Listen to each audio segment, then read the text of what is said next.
संस्कृत सौर्य चैनल पर आपका स्वागत है।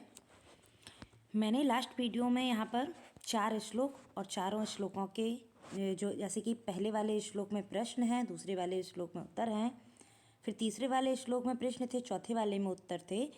यहाँ तक मैंने आप लोगों को पढ़ा दिया था। इसके आगे से जो 5वां श्लोक है, अब हम उसकी बात करते हैं। 5वें श्लोक में भी 4 प्रश्न किए गए हैं। 4 प्रश्नों में इन्होंने पहला प्रश्न किया है किंस्वदम अर्थात किस तरह से,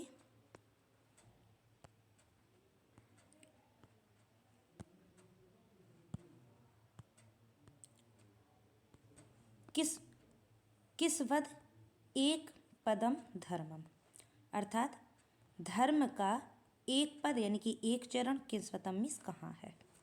फिर इन्होंने क्या कहा है, फिर इन्होंने पूछा है किंस्वदम एक पदम यसा अर्थात एक पद यानी कि एक पद मीन्स चरण, यसा मीन्स यस का, किंस्वदम मीन्स क्या कहाँ है।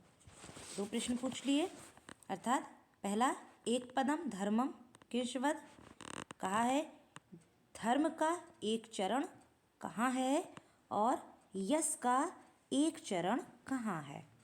तीसरा प्रश्न किया है किंस्वद एक पदम स्वर्गम अर्थात स्वर्ग का एक चरण कहाँ है। और चौथा पूछा है किंस्वदम एक पदम सुखम अर्थात सुख का एक पद किंस्वदम मीन्स कहाँ है या किस तरह है।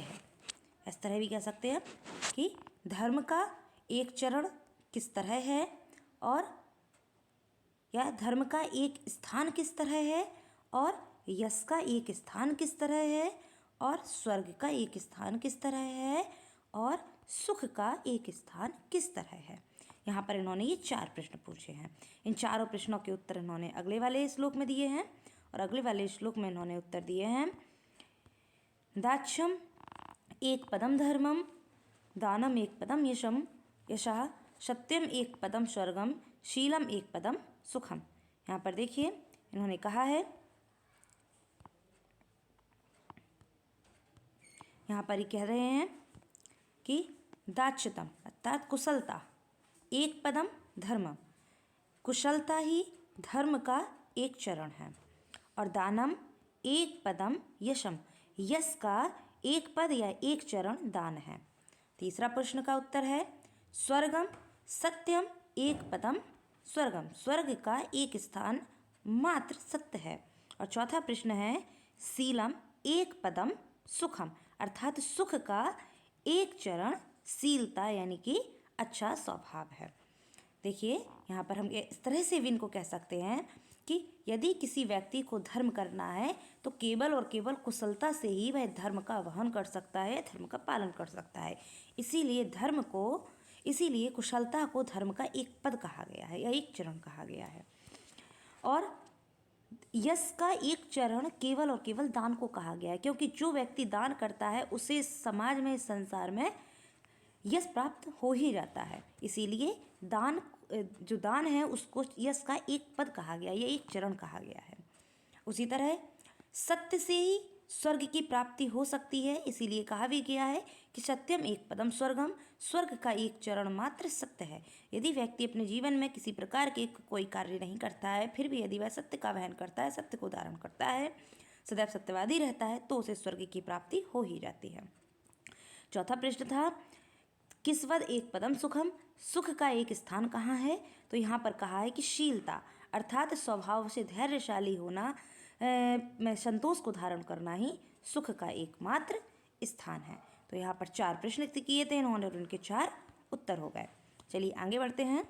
अगला प्रश्न है, अगले प्रश्न में इन्होंने कहा है,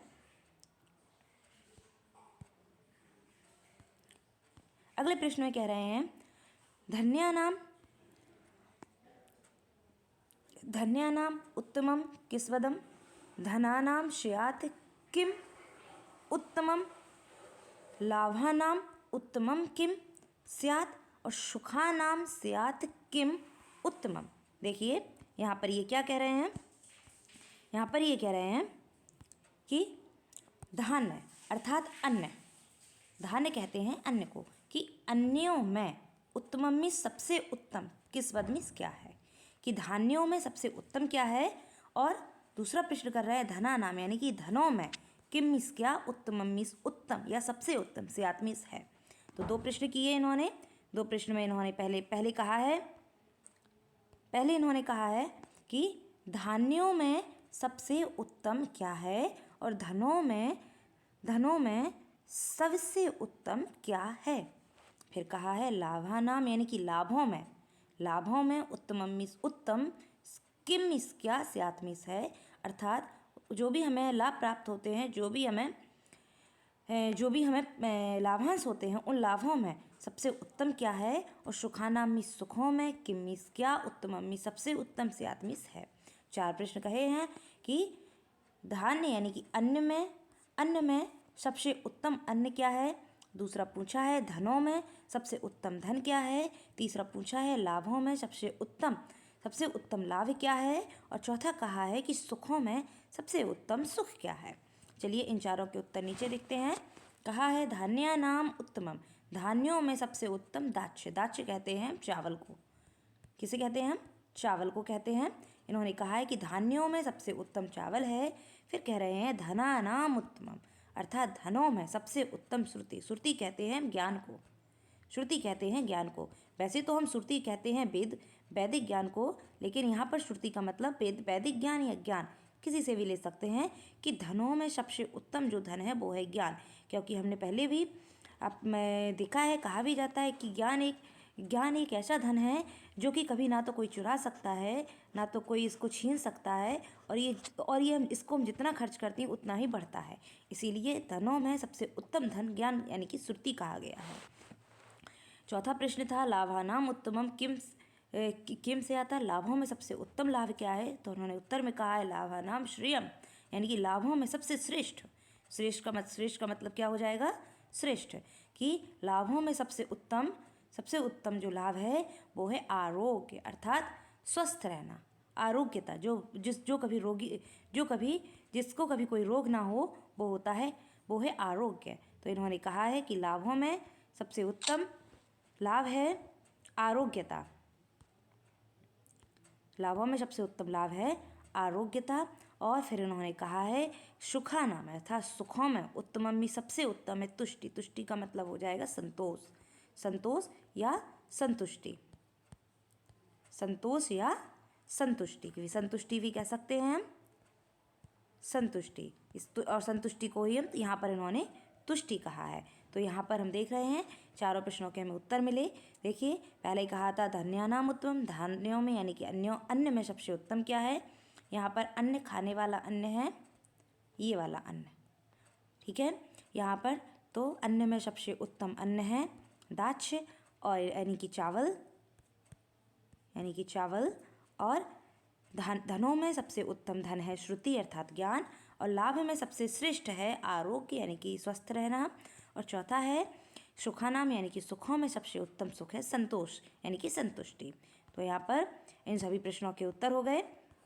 और अब हम इसके आगे बढ़ते हैं।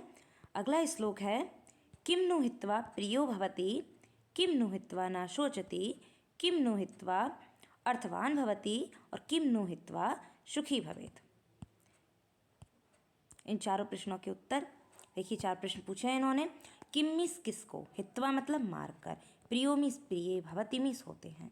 तो किसे मारकर प्रिय होते हैं। और किम नु हित्वा ना सोचती, यहाँ पर नु का मतलब निश्चित रूप से है, और किसे मारकर सोचना नहीं पड़ता है निश्चित रूप से। और किम मीस किसे, हित्वा मतलब मारकर, अर्थवान मीस धनवान, भवति मीस होते हैं, नु मीस निश्चित रूप से।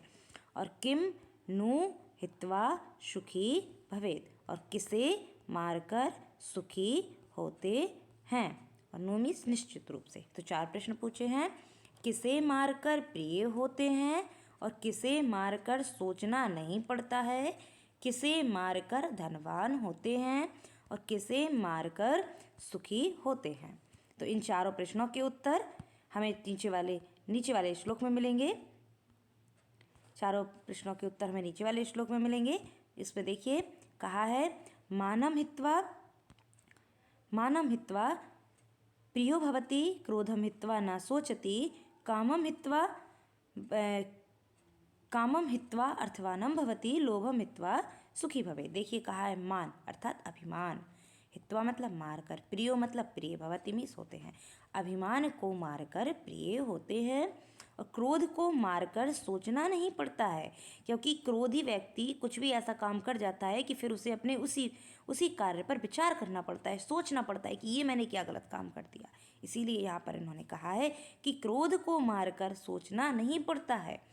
और काम अर्थात इच्छाओं को, हित्वा मतलब मार करके, धनवान अर्थवान मतलब धनवान भवति मीन्स होते हैं।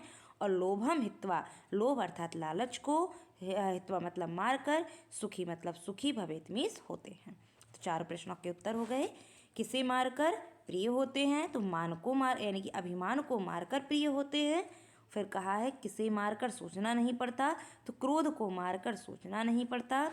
और किसे मारकर धनवान होते हैं, तो इच्छाओं को मारकर धनवान होते हैं। और किसे मारकर सुखी होते हैं, तो इन्होंने कहा है लालच को मारकर सुखी होते हैं, क्योंकि जिस व्यक्ति के भीतर लालच रहता है उसकी इच्छाएं कभी पूरी नहीं होती हैं, और जिस व्यक्ति की इच्छाएं पूरी नहीं होती हैं वो किसी न किसी प्रकार से दुखी बना ही रहता है। इसीलिए इन्होंने कहा है कि लालच को त्याग कर व्यक्ति सुखी होता है। तो यहाँ पर आपके ये 10 श्लोक खत्म हो गए हैं और मैंने आपके 10 श्लोकों का जो अर्थ है वो अच्छी तरह से एक्सप्लेन कर दिया है। अब मैं आपके अगले वीडियो में मैं इन 10 प्रश्नों से जो भी आपकी किताब में प्रश्न दिए होंगे उन प्रश्नों को हल करवाने का प्रयास करूँगी। तब तक के लिए धन्यवाद। और इस लेसन को आप अच्छे से पढ़िए और इसके आगे जो भी और दूसरे लेसन होंगे मैं उन्हें भी बताऊँगी। और इसमें आपको जो भी परेशानी हो आप कमेंट करके प्रश्न कर सकते हैं, जिसके मैं उत्तर आपको ज़रूर दूँगी।